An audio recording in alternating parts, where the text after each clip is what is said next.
When we first started work here, a gentleman came in and asked our project manager if he could just walk to the back of the waiting room and take a look at the river.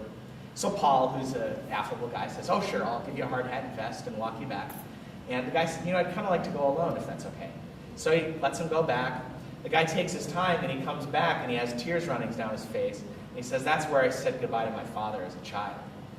So there's this emotional connection that people have to all old buildings, but especially Union Depot, that we hear that and we take that very seriously. And we feel this sense of responsibility to do this in a way that is careful to the detail and respects a lot of that history of this building. This is a multimodal transit hub. This is really the main hub for the east side of the metro area, where you've got a number of different systems all connecting together. So here we have a bus platform. We have space to expand in the future for additional light rail, commuter rail, high-speed rail to Chicago, and Amtrak will function right off the end of the waiting room there.